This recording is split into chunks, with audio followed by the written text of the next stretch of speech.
శ్రీ సచిదానంద సమర్థ సద్గురు సాయినాథ్ మహారాజుకి జై. ముందుగా సాయి భక్తులందరికీ నమస్కారం అండి. వీడియో చూస్తున్న ప్రతి ఒక్కరిపైన ఆ సాయినాథుని ఆశీస్సులు ఉండాలని, బాబా గారి భక్తులందరూ ఎప్పుడూ కూడా ఆనందంగా సంతోషంగా వారి జీవితాన్ని గడపాలని మనస్ఫూర్తిగా కోరుకుంటూ ఈ వీడియో స్టార్ట్ చేస్తున్నాను ఫ్రెండ్స్. బాబాగారి అమృత పలుకుల కోసం వేచి ఉన్నటువంటి తన బిడ్డలందరికీ ఈరోజు బాబాగారు ఈ చక్కటి సందేశాన్ని అయితే తీసుకొచ్చారండి. బాబా బిడ్డలైన ప్రతి ఒక్కరికి కూడా ప్రతిరోజు బాబాగారిని చూసుకోవడం, ఆ తండ్రిని దర్శించుకోవడం, ఆయన కోవెలకి వెళ్ళడం, ఆయన వాక్కులు వినడం, ఇలా ప్రతి ఒక్కటి కూడా ఒక అలవాటైపోతుంది. అది వినందే, ఆ రోజు బాబాగారిని చూడందే వారికి రోజు అనేది గడవదండి. ఇది చాలా శుభశకునం, అద్భుతమైనటువంటి అలవాటిది. ఇలాంటి అలవాటును ఎప్పుడూ మనం కోల్పోకూడదు. ప్రతిరోజు బాబాగారి దైవ దర్శనానికి వెళ్ళి, వీలైతే ఆయన కోవెలకి వెళ్ళి బాబాగారిని దర్శించుకొని ఒక 10 నిమిషాలు కేటాయించి అక్కడ కూర్చొని వస్తే మనసుకి ఎంతో ప్రశాంతంగా ఉంటుందండి. ఈ అలవాటు ఉన్న వాళ్ళైతే ఇబ్బంది లేదండి. ఒకవేళ లేని వాళ్ళు తప్పకుండా ప్రతిరోజు బాబాగారిని దర్శించుకోవడానికి ఆయన కోవెలకి వెళ్ళిరండి. ఆ మార్పు అనేది మీరే గమనిస్తారు. ఎంత ప్రశాంతంగా ఉంటుందంటే మాటలలో చెప్పలేమండి. మరి అలాంటి బిడ్డలందరి కోసం కూడా ఈరోజు బాబాగారు ఈ చక్కటి సందేశాన్ని అయితే తీసుకొచ్చారండి. కొంతమంది బాబా బిడ్డలకి ఎలా ఉంటుందంటే, ఆ రోజు ఆ బాబాగారి మాట వింటేనే వారి పనులు అనేవి మొదలు పెడతారు. కొంతమంది బాబాగారిని చూస్తేనే వారి పని మొదలు పెడతారు. కొంతమంది ఎలా ఉంటారంటే, తాము చేయాలనుకున్నది బాబాగారికి ముందు చెప్పి తమ పని మొదలు పెడతారు.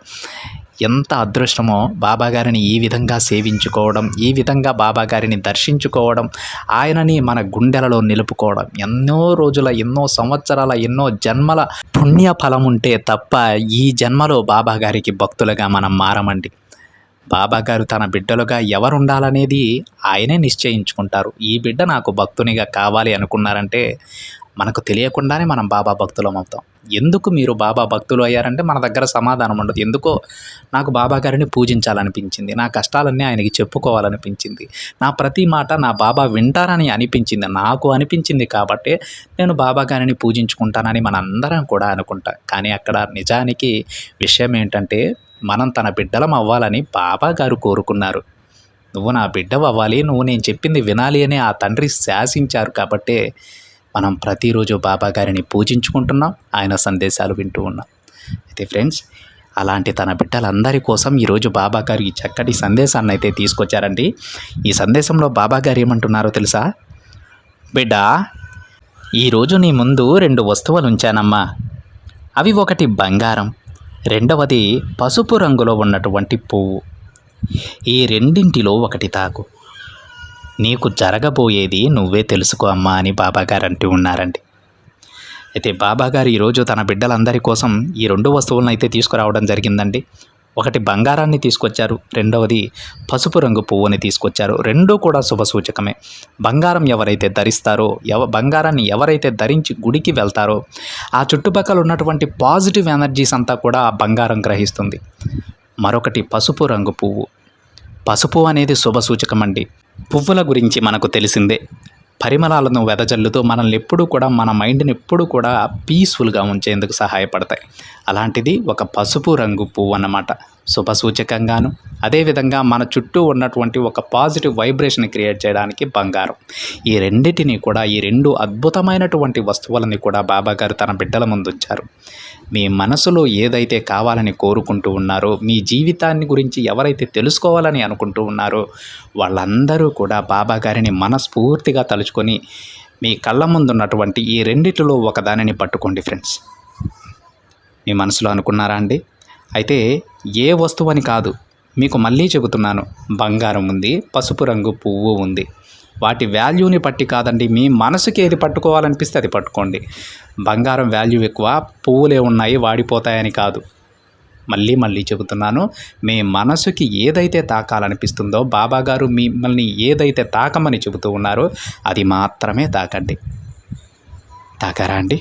అయితే మొదటిగా బంగారం తాకిన తన బిడ్డల గురించి బాబాగారు ఏం చెప్తున్నారో విందాం. బాబాగారు ఏమంటారంటే, బంగారం తాకిన నా బిడ్డకు ఇంకా అంతా విజయమే తల్లి. అదృష్టం, సిరి సంపదలు అన్నీ నిన్ను వెతుక్కుంటూ వస్తాయమ్మా. నా ఆశీర్వాదం వలన నీకు ఒక అద్భుతం జరగబోతోంది బిడ్డ. నీకు కావాల్సింది, నువ్వు కోరింది నీ ఇల్లు వెతుక్కుంటూ వస్తాయి తల్లి. నువ్వు ఒక సమస్య గురించి పదే పదే ఆలోచిస్తూ ఉన్నావు కదమ్మా. ఇప్పుడు ఆ సమస్యకు పరిష్కారం దొరకబోతోంది. ఇక నువ్వు నా దగ్గర పెట్టిన ప్రార్థనలన్నీ ఫలించబోతున్నాయి బిడ్డ. నీ మనసు ఎంత స్వచ్ఛమైనదో నాకు తెలుసు. అలాంటి మంచి మనసున్న నీకు నువ్వు ఆశపడింది నీకు దొరుకుతుందమ్మా. ఇక నీకున్న కష్టాలన్నీ తీరి నీకు ఆనందకరమైన రోజులు రాబోతున్నాయి తల్లి. త్వరలోనే నిన్ను వెతుక్కుంటూ అవకాశాలు వస్తాయి. వాటిని ఆనందంగా స్వీకరించు. చూడు బిడ్డ, ఇక ఈ రోజులన్నీ నీవేనమ్మా. ఇది నీకైనా కాలం. నీ ఆర్థిక ఇబ్బందులన్నీ తొలగిపోతాయి తల్లి. నువ్వు ఉద్యోగం కోసం వెతుకుతూ ఉన్నావు కదా, అది కూడా నీకు దక్కబోతోంది. నీకు దూరమైన బంధానికి చేరుకోబోతున్నావు బిడ్డ. బంగారం తాకిన నీకు ఇక నువ్వు పట్టిందల్లా బంగారం కాబోతుందమ్మా. అంతా మంచే జరుగుతుంది. త్వరలోనే నీకు రాజయోగం పట్టబోతోంది బిడ్డ. నువ్వు కోరింది నీకు అందుతుంది. ఇక నీ జీవితం అంతా సిరి సంపదలతో ఆనందంగా ఉంటావు. దుఃఖాన్ని, ఓటమిని ఇప్పటి వరకు చూసావు కదా తల్లి. అలాంటి నీకు విజయం, ఆనందం పొందబోతున్నావు. కాబట్టి నీ మనసుని దృఢంగా ఉంచుకో. నీకైన విజయకాలం ప్రారంభమైంది. నువ్వు చేసే ప్రతి పనిలో నీ కోసం విజయం ఎదురు చూస్తుందమ్మా. ఇక నువ్వు ఎటు చూసినా విజయమే, ఆనందమే. నీకు కొత్త కాలం వచ్చేసింది తల్లి. ధైర్యంగా, ఆనందంగా ఉండు. నీ సాయి చెప్పింది అర్థమైంది కదా బిడ్డ అని ఎవరైతే ఏ బిడ్డలైతే బంగారాన్ని తాకారో ఆ బిడ్డల గురించి ఈరోజు బాబా గారు ఈ విధంగా చెప్పారండి. ఇక రెండవదైనటువంటి పసుపు రంగు పువ్వును ఎవరైతే తాకారో ఆ బిడ్డల గురించి బాబా గారు ఏం చెప్తున్నారో స్వయంగా ఆ తండ్రి మాటలలోనే విందాం. ఇక బాబా గారు ఏమంటారంటే, తల్లి, ఈ పసుపు రంగు పువ్వు తాకిన నీకు నా ఆశీర్వాదం అందిస్తున్నానమ్మా. నువ్వు కోరింది నీకు ఇస్తాను బిడ్డ. నువ్వు కలలు కంటున్న నీ జీవితాన్ని తెచ్చి నీ చేతిలో పెడతాను. నీ కుటుంబం బాగుండాలని, నీ పిల్లల భవిష్యత్తు బాగుండాలని కోరుకుంటూ ఉన్నావు కదా. నీ కుటుంబ సభ్యుల కోసం ఇది చెయ్యి బాబా అని శరణు వేడావు కదా నన్ను. సరే తల్లి, నువ్వు అడిగాక నేను వరం ఇవ్వకుండా ఉంటానా చెప్పు? తప్పకుండా ఇస్తాను. నీకు, నీ కుటుంబానికి ఆనందం చేకూర్చుతానమ్మా. నీ కోరికలు తీర్చమని అందరినీ అడగగలవా చెప్పు? లేదు కదా. ఈ తండ్రిని మాత్రమే అడగగలవు. నేను నీ తండ్రిని కాబట్టే నన్ను మాత్రమే నువ్వు అడగగలిగావు. అలాంటి నీకు నీ కోరికలన్నీ తీర్చి నా అనుగ్రహాన్ని నీకిస్తాను. నువ్వు ఎన్నో రోజుల నుంచి ఈ వరాన్ని కోరుతూ ఉన్నావు కదా బిడ్డ. తప్పకుండా తీరుస్తానమ్మా. జరగదు అన్న పనిని కూడా నీకు జరిపిస్తాను తల్లి. నీకోసం నేను కూడా ఉన్నాను. నీ పనిలో నేను కూడా పాలు పంచుకుంటాను బిడ్డ. నీకు విజయాన్ని చేకూరుస్తాను. నీ భవిష్యత్తును బంగారుమయం చేస్తాను తల్లి. నీ జీవితాన్ని ఆనందకరంగా ఉండేలా నీకు అందిస్తాను. నువ్వు కోరింది నీకు ఇస్తాను. ఇక సకల సంపదలు నీ చేతిలో పెట్టబోతున్నాను తల్లి. ఇప్పటి వరకు ఎన్నో అడ్డంకులు, కష్టాలు దాటి వచ్చిన నీకు నీ జీవితంలో అద్భుతం జరిపిస్తాను. నువ్వు కోరినట్టే నువ్వు నీ కుటుంబంతో ఆనందంగా ఉండేలా చేస్తాను. నీ సాయి మాటలు విన్నాక ధైర్యం వచ్చింది కదా. నమ్మకంతో ఉండమ్మా. ఆ నమ్మకమే నిన్ను గెలిపిస్తుంది. ఈ తండ్రి ఆశీస్సులు నీపై ఎప్పుడూ ఉంటాయి అని ఎవరైతే పసుపు రంగు పువ్వునైతే తాకారో ఆ బిడ్డల గురించి బాబాగారు ఈ విధంగా చెప్పారండి. మీకు మొదటే మనం సందేశం మొదలు పెట్టక ముందే చెప్పానండి, మీ మనసుకి బాబాగారు ఏది తాకమని చెప్తున్నారో అదే తాకమని. ఎందుకన్నానంటే ఈరోజు బంగారం తాకిన వాళ్ళకి ఎన్నో సిరి సంపదలకు చేకూరుస్తానని బాబాగారు చెప్తూ ఉన్నారు. మరికొందరికి ఎనలేని సంతోషాన్ని కూడగడతానని బాబాగారు అంటూ ఉన్నారు. ఈ రెండిటిలో తేడా ఏముంది? డబ్బు వస్తే చాలు కదా, సిరి సంపదలు ఉంటే చాలు, ఏదైనా చేయొచ్చు, ఎలా అయినా బతకవచ్చు అని కొంతమంది అనుకుంటూ ఉంటారు. అది చాలా అమాయకమైనటువంటి ఆలోచన అండి. డబ్బున్న ప్రతి ఒక్కరూ సంతోషంగా ఉండలేరు. అలాగని సంతోషంగా ఉన్న ప్రతి ఒక్కరూ ధనవంతులు అయ్యి ఉండరు. వీటిలో వ్యత్యాసం ఏమిటంటే, మనం సంతోషంగా ఉండాలంటే ధనంతో పాటు ఆయురారోగ్యాలు ఉండాలి. మన చుట్టుపక్కన ఉన్న వాళ్ళు మంచివారై ఉండాలి. మన బంధువులకు, మన కుటుంబ సభ్యులకు అంతా శుభమే జరుగుతూ ఉండాలి. మనం ఏ పని తలపెట్టినా అందులో విజయం సాధించగలగాలి. అప్పుడే సంతోషం ఉంటుంది.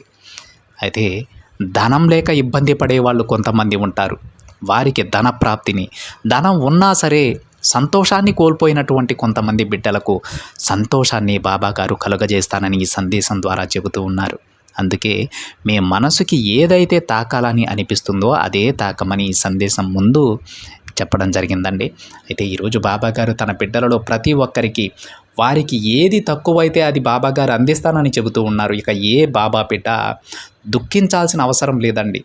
మీకు కోటాను కోట్ల డబ్బులున్నా సరే, ఎంతో ధనవంతులైనా సరే సంతోషం లేకపోవచ్చు. ఆ సంతోషాన్ని ఈరోజు బాబాగారు మీకు ఇస్తానంటూ ఉన్నారు. అదేవిధంగా పేదవారైనటువంటి తన బిడ్డలకు సకల సిరి సంపదలు చేకూరుస్తానని ఈరోజు బాబాగారు అంటూ ఉన్నారు. అంటే ఎవరికి ఏదైతే తక్కువైందో, సంతోషం తక్కువైన వారికి సంతోషాన్ని, సిరి సంపదలు తక్కువైన వారికి ధన ప్రాప్తిని బాబాగారు కల్పిస్తానని అంటూ ఉన్నారండి. ఈ విధంగా ఈరోజు తన బిడ్డలలో ప్రతి ఒక్కరిని బాబాగారు ఆశీర్వదిస్తూ ఉన్నారు. బాబాగారు ఏదైనా మాట చెప్తే పొల్లు పోదండి, తప్పకుండా అది చేసి చూపిస్తారు. ఇక మీరు బాధపడాల్సిన పనే లేదు. ఇప్పటి వరకు కష్టాలను ఎదుర్కొన్న మీకు ఇక అన్ని ఆనందాలే ఎదురవుతాయి. మీకు ఎలాంటి అనారోగ్య సమస్యలున్నా ఈ సందేశం విన్న తరువాత క్రమేపీ తగ్గుతూ వస్తాయండి. మీకు ఎలాంటి ఆర్థిక ఇబ్బందులున్నా అవి క్రమేపీ ఈ సందేశం విన్నాక తగ్గుతూ వస్తాయి. మీకు ధన ప్రాప్తి కలుగుతుంది. సకల సంతోషాలతో మీరు మీ కుటుంబం తొలతూగబోతున్నారు. ఆ రోజులు అతి దగ్గరలోనే ఉన్నాయి. ఈరోజు ఈ సందేశం విన్న బాబాగారి ప్రతి బిడ్డకి బాబాగారు చెప్పినటువంటి ప్రతి వాక్కు నిజమవ్వాలని మనస్ఫూర్తిగా నేను కూడా కోరుకుంటూ ఉన్నాను ఫ్రెండ్స్. ఈ సందేశాన్ని మీరే కాకుండా మీ చుట్టూ ఉన్న బాబా భక్తులందరికీ షేర్ చేయడానికి ప్రయత్నం చేయండి ఫ్రెండ్స్. ఈ వీడియో కనుక మీకు నచ్చినట్లయితే ఒక చిన్న లైక్ చేయండి. అదేవిధంగా మొదటిసారిగా ఛానల్ని చూస్తున్నట్లయితే సబ్స్క్రైబ్ చేసుకొని పక్కనే ఉన్న బెల్ ఐకాన్ని యాక్టివేట్ చేయండి. మరొక బాబాగారి సందేశంతో మరొక వీడియోలో కలుద్దాం. అంతవరకు ఓం సాయిరామ్.